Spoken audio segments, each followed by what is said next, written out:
Hi and welcome to Literary Hype. I am Stephanie, your Literary Hype Woman, and today's author conversation is just a little bit of a big deal. At least to me and some of my coworkers who were like, oh my god, you're talking to this person. It's actually two people I talked to because Breath of the Dragon is written by Shannon Lee and Fonda Lee. They wrote it together. They are not related, but Shannon Lee is related to a pretty cool person, and that is Bruce Lee. And this book is based on the characters that he created. Loosely. There's some inspiration from Bruce Lee. So without any further ado, let's dive into this conversation with Shannon Lee and Fonda Lee.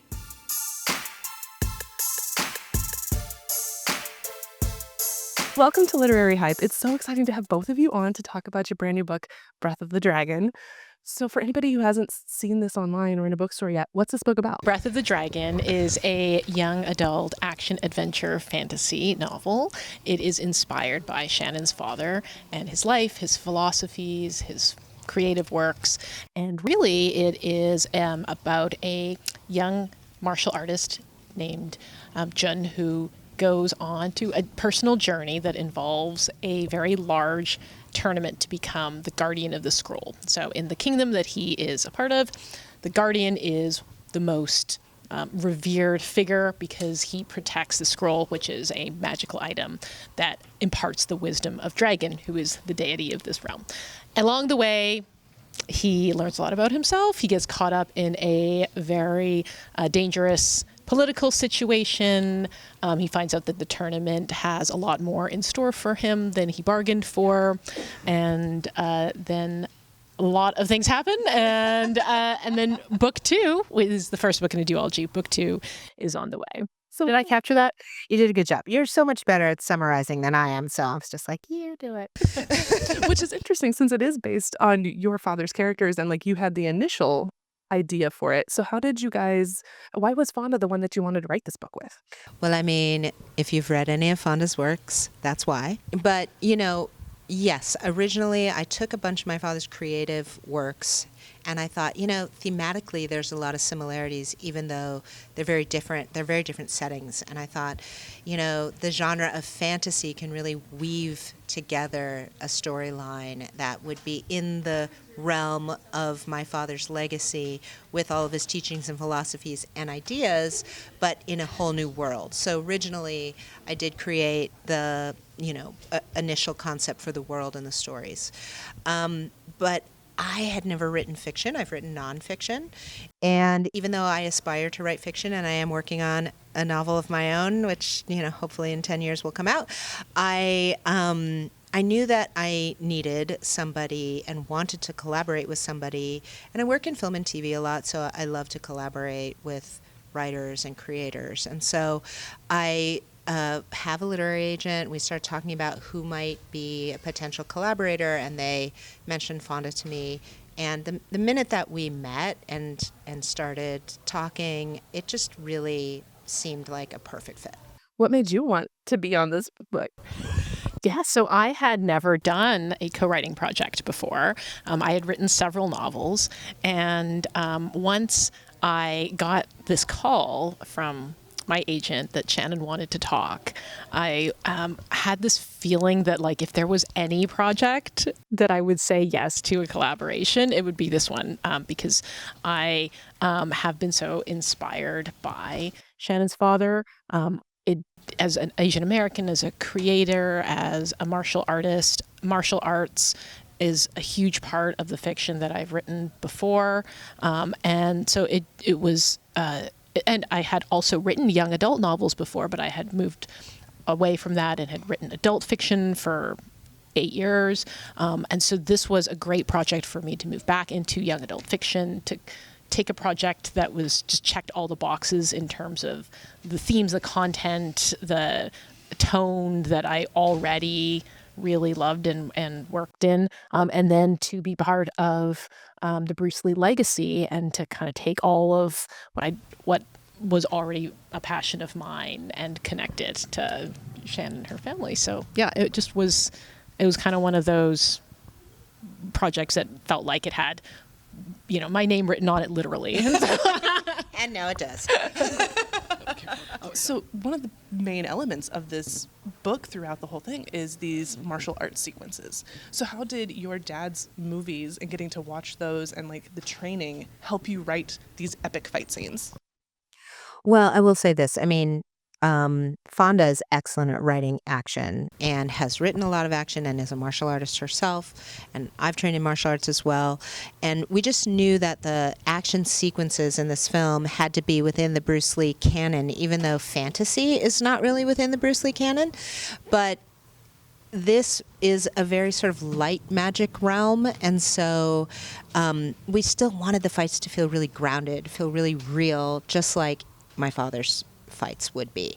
And we also wanted to make sure that the fights weren't just there to sort of create action, but to deepen the characters and their story and what they were fighting for and all of that. And so that's something my father was always doing in his films as well, is making sure that the action was telling the story. It wasn't just there to, excite and, be a moment to do some cool moves.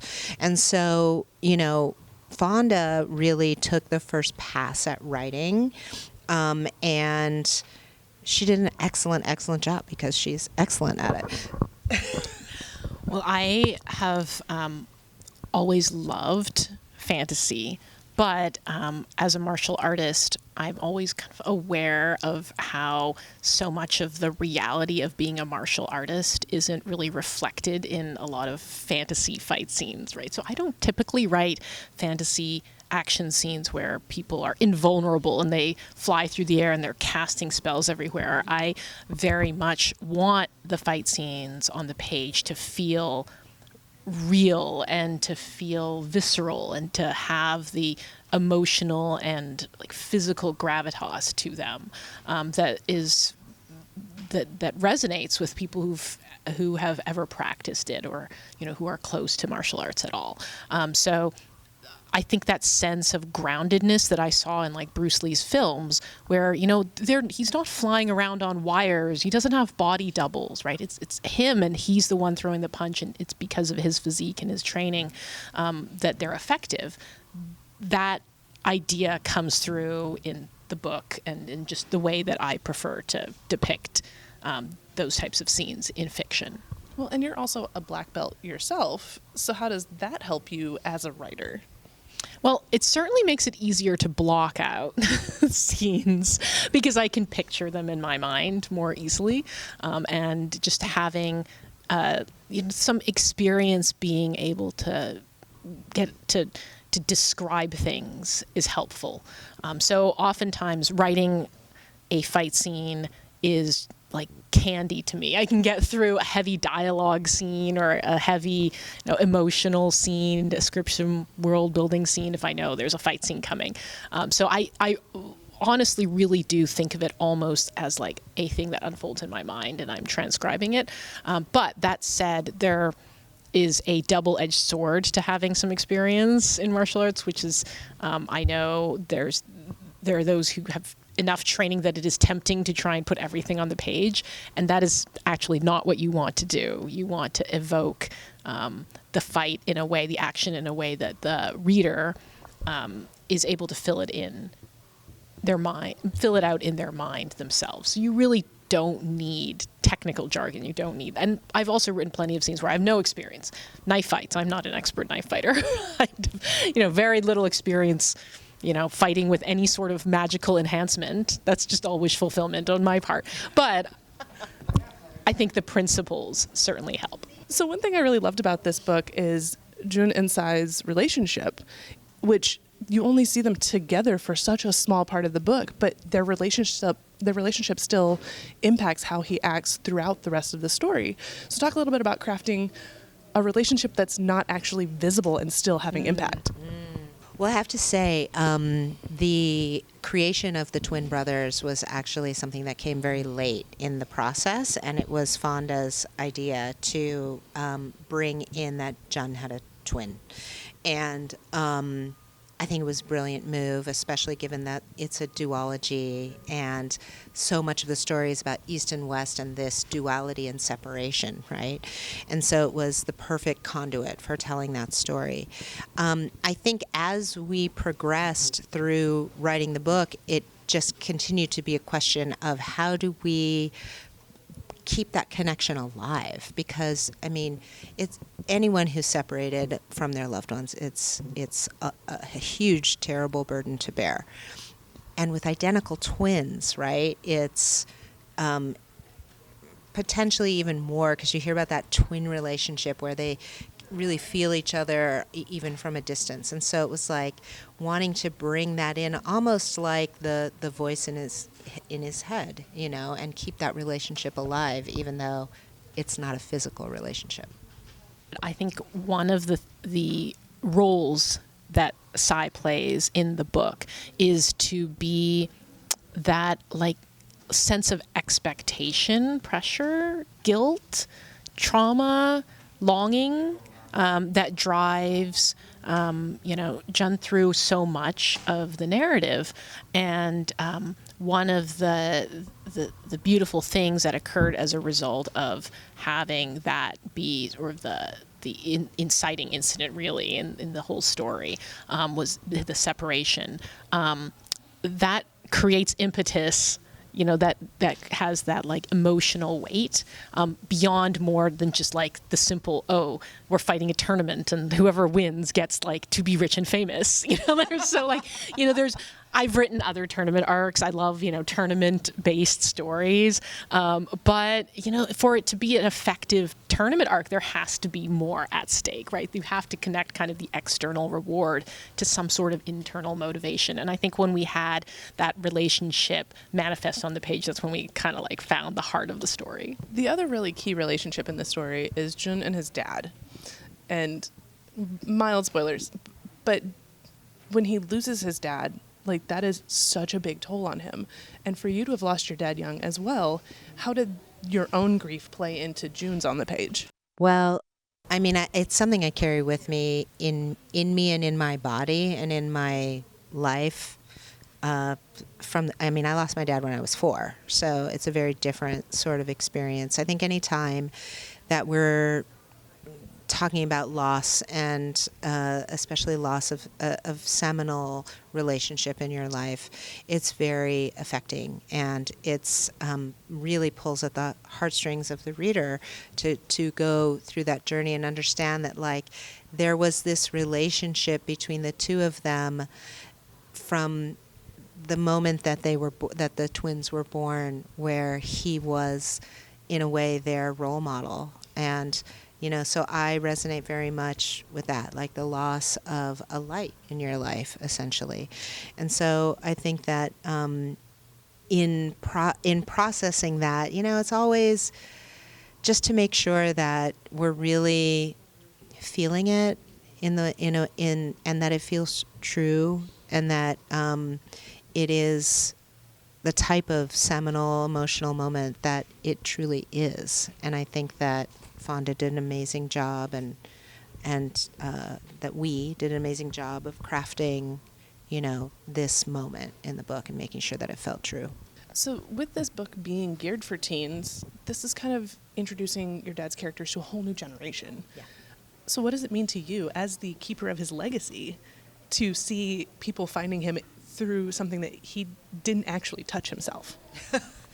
It's super meaningful. I think that's why I really wanted to do this project. I wanted to introduce him through literature, because he's not really a literary character.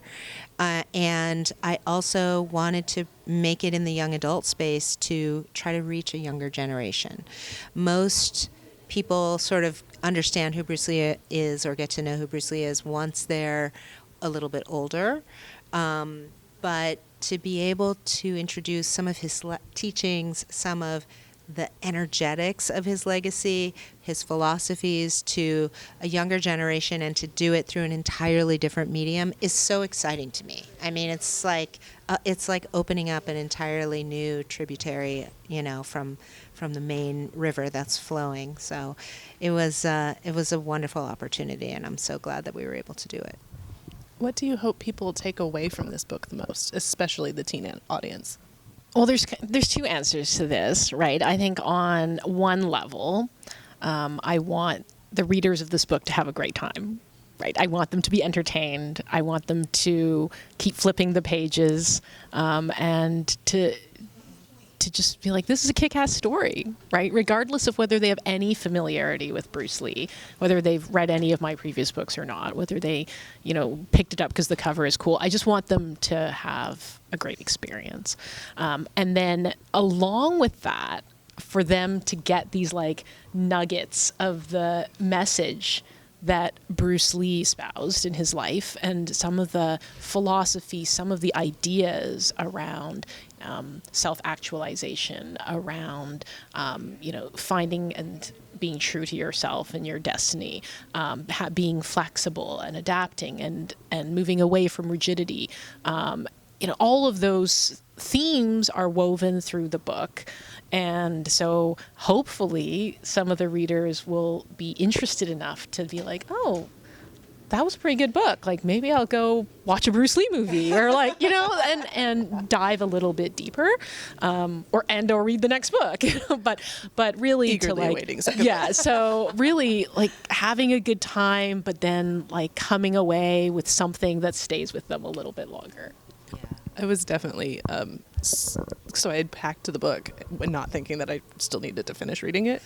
So I like downloaded the audiobook at the airport and was like listening to it and like stress playing solitaire on the back of my, like, it's like, no, it can't end now. No. I like just sat there. I was like, where's book 2? I need it now. Okay. So when can we expect book 2, and where is that going to take us? Well, book 2, you can expect book 2 next year, and we're writing it now, and we have it all mapped out, and we're really excited about it. Feeling, like it's going to be an exciting ride and culmination to the story. Is there anything that you've changed in your writing process together for book 2 that you learned about each other from book 1? I think that book 1, we were feeling out the story more, right? Like Shannon said, some of the key elements didn't come until later in the process. Like the relationship between Jun and Sai was like so pivotal, but it took a while for us to get there, and we were doing a lot of the world building, so there were more of like these foundation building conversations that we had. With book 2, it's about bringing all these threads together and making an exciting climax, right? All these ideas that we have, and like how do we build them to like a crescendo. So I feel like the process was in some ways easier with book 2 because we were already on the same page in terms of how the world works and what the key relationships were. But we're much more deliberate in like outlining the beats of the story and getting on the same page to like understand how it ends, and much more structured, I guess, in the planning of book 2. Yeah, I would agree with that. Yeah. The internet tells me you both have other books in the works. What can you tell us about these other things that you are working on, please? So I have a adult science fiction novel that is also in the works. It's called The Last Contract of Isako. It has taken me a long time to write, so I'm very excited for that one to come out as well. I'm working on another nonfiction. I wrote a nonfiction, Be Water, My Friend, and I'm working on a second nonfiction. And I'm also working on my own fiction novel, but it's going to be a minute before that comes together. So I'm always sort of figuring out ways to create because I also do a lot of creation in media as well. So film, TV. We have a video game we're working on, an animated show we're working on. So all sorts of fun things. You've got your hands in a lot of pies. A lot of pies. I like pie, so that's good. Is there anything else you guys wanted to talk about specifically? I just really want to invite everybody to pick up this book and go on this ride. You do not, as Fonda said, have to be a Bruce Lee fan to enjoy this book. If you are a Bruce Lee fan, you're going to be finding a lot of fun Easter eggs planted all throughout this book, but you don't need to know what any of those are in order to enjoy this story. And I think it's a really meaningful, unique offering in the space. The last question we always ask. Because this is Literary Hype, what books are you hyped about? So I have the privilege of teaching a lot of writing workshops. And so it is often very fun for me to see my students go through the publication process and have their books come out. So there is a book coming out, I believe, this summer called The Phoenix Pence and Company by Allison Kane. It's a studio find at Aspen, and I read an initial short story that turned into this novel, and it's fantastic. Fonda has her finger more on the literary pulse than I do. So I'll do a look back on a book, which is a book that Fonda just turned me on to reading. And I just finished book 1 in the series, which is Children of Time. It's a sci-fi book, nice chunky one. And what a unique and interesting and an imaginative and creative world that this is. I was totally blown away. Like, it starts out like a sci-fi novel for anyone who hasn't read it. And then, I don't even know, it's like a couple chapters in and you're just like, wait, what? I'm turning Shannon into a sci-fi. Yes! Do it! Well, thanks so much for taking time to talk to Literary Hype about your brand new book, Breath of the Dragon, from Y'all West. Thank you. Thank you. Thank you.